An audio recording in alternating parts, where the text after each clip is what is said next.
Semangat adik-adik. Masih dong kayaknya ya, semangat. Kita mau naikin satu pujian lagi. Kita mau nyanyikan Paskah Kristus. Mari kita bangkit berdiri. Kita sama-sama memuji dan memuliakan nama Tuhan.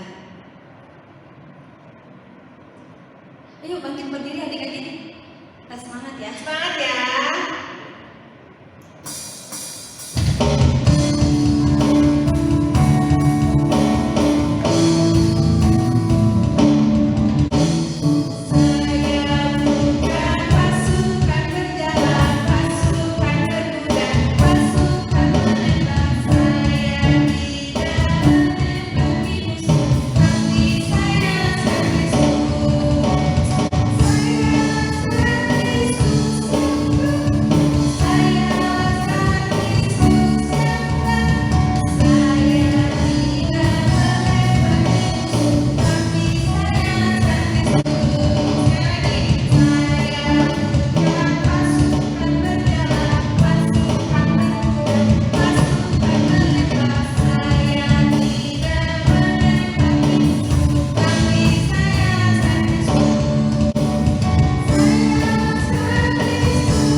Shalom adik-adik. Ya, selamat pagi semuanya. Apa kabarnya nih? Ya, puji Tuhan ya, sehat-sehat semua. Nah, sekarang kita akan mendengarkan firman Tuhan. Tapi sebelumnya, yuk kita berdoa dulu. Yuk, lipat tangannya, tutup matanya. Tuhan Yesus yang baik, terima kasih Tuhan Yesus untuk pagi hari ini Tuhan. Kami akan mendengarkan sebagian firman-Mu. Pimpin kami Tuhan Yesus agar kami bisa belajar tentang firman-Mu Tuhan Yesus dengan baik. Terima kasih Tuhan Yesus, terpujilah nama-Mu. Haleluya, amin. Nah, udah siap? Sekarang kita akan belajar tentang Musa yang membebaskan bangsa Israel. Nah, bangsa Israel ini dibudak oleh bangsa Mesir. Nah, kalau dibudak, jadi budak, nah pekerjaannya apa? Ada yang tahu nggak? Yo. Ya, bisa menggali, bisa angkat-angkat batu, bisa apa lagi? Ya, disuruh-suruh terus. Misalnya untuk membuat bangunan. Nah, seperti itu terus, tapi dipaksa. Kerjanya terus seharian, nggak berhenti-berhenti. Nah, terus kalau ada yang lemes atau kerjanya nggak bener, nah dipukulin tuh. Nah, disitulah bangsa Israel merasa hancur, merasa nggak ada harapan di situ. Semuanya berseru sama Tuhan. Tuhan, lihat aku, bantu aku. Nah, di sini nih Tuhan itu melihat, mendengar dan memperhatikan kita ya. Coba adik-adik di rumah ikutin Koko ya. Tuhan melihat, mendengar, memperhatikan kita. Ya. Nah, di sini Tuhan juga memperhatikan bangsa Israel di sana yang menjadi budak di tanah Mesir. Nah, karena Tuhan memperhatikan mereka, Tuhan menyelamatkan mereka. Nah, walaupun nih bangsa-bangsa Israel ini ingin ada pahlawan super. Contohnya kalau di film-film Superman ya, Batman. Ya mereka jagoan, tapi dalam film ya. Nah, itu semuanya nggak nyata. Yang mempunyai kuasa itu ternyata ialah satu-satunya Tuhan ya, Tuhan yang berkuasa. Nah, makanya kita hanya bisa berseru sama Tuhan ya. Nah, di sini Tuhan menolong bangsa Israel. Nah, untuk menolong bangsa Israel, Tuhan memilih Musa. Musa dijadikan perantaranya Tuhan untuk menolong bangsa Israel. Nah, saat ditolong bangsa Israel ini nih, saat Musa dipilih, nah Musa kaget. Iya, saat itu Musa kaget. Saat Tuhan berseru sama Musa, Musa bantu umatku bangsa Israel bebaskan dari tanah Mesir. Nah, Musa kaget. Tuhan, saya tidak bisa berbicara di depan banyak orang. Saya lidahnya susah ngomong katanya. Terus gugup. Nah, kata Tuhan apa? Yang membuat lidah siapa? Iya, Tuhan ya. Terus yang membuat orang bisu jadi berbicara siapa? Tuhan juga. Nah, makanya daripada itu Tuhan menyuruh Musa untuk pergi. Jadi tenang aja gitu ya. Tuhan akan menolong Musa. Tuhan akan membantu Musa untuk berkata-kata di bangsa Israel ini. Dan membantu Musa juga untuk melakukan tugasnya. Nah, setelah dikasih tugas seperti itu, Musa akhirnya menerimanya. Karena Musa setia sama Tuhan. Nah, adik-adik juga nih di rumah, kalau punya tugas dari guru sekolah minggunya, misalnya jadi penyambut tamu, jadi worship leader, terus jadi kolektan. Nah, di sini adik-adik juga harus setia ya sama Tuhan, harus siap. Jangan bilang enggak, gugup, takut, malu, terus apa lagi? Enggak mau. Nah, jangan ya. Tapi kita harus belajar dari Musa nih. Musa bertanggung jawab. Musa setia sama Tuhan, mau melakukan tugasnya. Nah, yuk kita baca Alkitabnya. Buka Keluaran 4 ayat 12. Ayo, ada yang udah buka? Yuk, kita baca bareng-bareng ya. Koko bacain di sini. Keluaran 4 ayat 12. Oleh sebab itu, pergilah, aku akan menyertai lidahmu dan mengajar engkau apa yang harus kau katakan. Nah, itulah yang Tuhan katakan sama Musa. Terus di sini Tuhan yang tadi melihat, mendengar dan memperhatikan bangsa Israel. Nah, Tuhan di situ langsung melakukan tugasnya, membantu Musa membebaskan bangsa Israel keluar dari tanah Mesir. Disitulah Tuhan melakukan mukjizat-mukjizatnya. Iya, untuk merubah tongkat Musa menjadi ular. Iya. Terus disitulah Raja Firaun membiarkan bangsa Israel dan Musa pergi keluar dari tanah Mesir. Tapi itu hanya sementara. Firaun ini langsung mengejar bangsa Israel dan Musa. Nah, setelah pergi mengejar, ternyata Tuhan menolong bangsa Israel ini. Tuhan membelah lautan, ya. Di situ Musa mengangkat tongkatnya dan lautan pun menjadi terbelah. Nah, disitulah bangsa Israel melewati lautan tersebut, diikutin sama pasukan-pasukan dan Raja Firaun ini nih. Nah, tiba-tiba Tuhan menolong juga, di situ menolong. Setelah bangsa Israel keluar dari lautan itu, Tuhan menutup kembali lautannya menjadi lautan biasa. Nah, disitulah pasukan-pasukan Raja Firaun tenggelam dan mati. Di situ Tuhan telah menyelamatkan bangsa Israel lagi. Terus saat melakukan perjalanan menuju tanah perjanjian yang dijanjikan sama Tuhan, bangsa Israel ini kelaparan. Dan Tuhan mendengarkan perkataan-perkataan bangsa Israel ini. Tuhan membantu juga. Tuhan menurunkan roti mana. Iya. Nah, disitulah bangsa Israel tertolong lagi. Terus saat nih siang hari panas banget. Terus saat malam hari dingin banget. Nah, disinilah Tuhan membuat juga tiang awan dan tiang api. Nah, tiang awan ini untuk siang hari agar bangsa-bangsa Israel ini tidak kepanasan. Terus tiang api ini untuk malam hari agar bangsa-bangsa Israel ini tidak kedinginan. Nah, disinilah kita belajar bahwa Tuhan itu akan selalu memperhatikan, mendengar, dan melihat, mendengar, dan memperhatikan kita ya.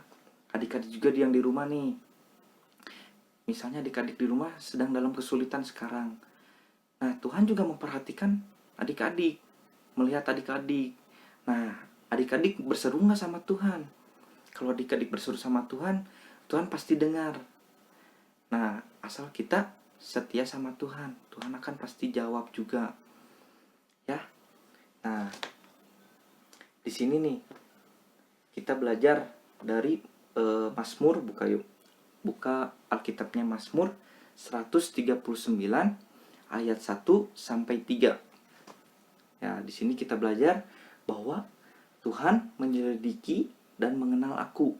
Ya, jadi Tuhan itu gak mungkin gak tahu tentang diri kita. Kita punya kekurangan apa, kita punya kelebihan apa, kita lagi kesulitan apa, Tuhan pasti tahu ya.